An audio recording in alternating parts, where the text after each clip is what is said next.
Lakini leo tupo kusema tunashukuru mama kwa msaada wako ambao kila siku umekuwa ukiufanya kwa watu ambao wako kwenye mazingira magumu au watu wenye uhitaji. Kitendo cha sisi kuanza kutoa uniform kwa watoto hatujaanza leo, lakini tunatoa pengine kwa wingi kwa wakati mmoja. Huu ni mwaka wa pili, na tunaweza kuwasaidia sasa watoto kwa sababu miundombinu upande wa elimu mingi imekaa sawa. Iko baadhi ambayo bado tunaifanyia kazi, lakini mingi imekaa sawa.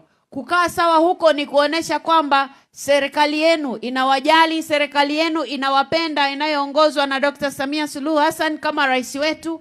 Imejenga shule nyingi kwenye jimbo hili la Uyole, lakini kwenye shule zetu za msingi miundombinu ambayo ilikuwa ni mibovu na haifai kabisa watoto kusoma huko, marekebisho yamefanywa, madarasa mapya yamejengwa kwenye shule zetu za zamani, na yale madarasa yaliyokuwa na stahili ukarabati yamefanyiwa ukarabati. Sasa kwa kazi nzuri ambayo imefanywa na serikali hii ya awamu ya 6 katika shule zetu, ndio ambayo inatuwezesha sasa sisi kuwekeza nguvu zetu kwenye eneo lingine ukiacha la miundombinu.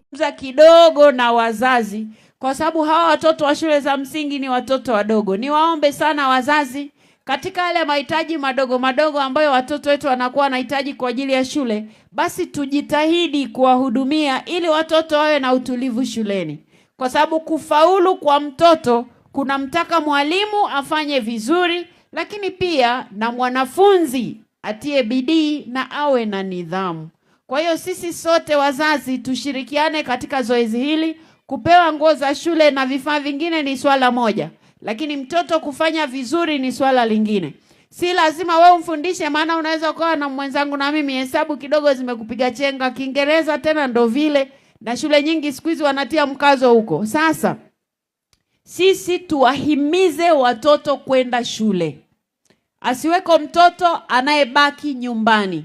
Na ndio maana sisi tumeanza hili zoezi muda kidogo, ili asiwepo mtoto ambaye haendi shule kwa sababu amekosa raha, kwa sababu nguo yake si nzuri.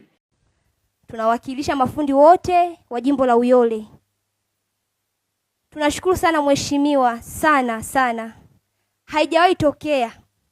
Yaani haijawahi tokea. Wote wenzangu mnashuhudia, haijawahi tokea kupata fursa kama hii. Kujaliwa kiasi hiki kwa watoto wasiojiweza. Na tunashukuru sana, tumepata fursa kama mafundi. Tunasema asante, tumepata ajira. Tunashukuru sana mheshimiwa. Mungu akubariki. Napenda kutoa shukrani pia kwa niaba ya wazazi. Wazazi mpo? Wazazi mpo? Naongea uongo? Imewahi tokea hii? Imewahi tokea? Tumuombee sana sana mheshimiwa wetu.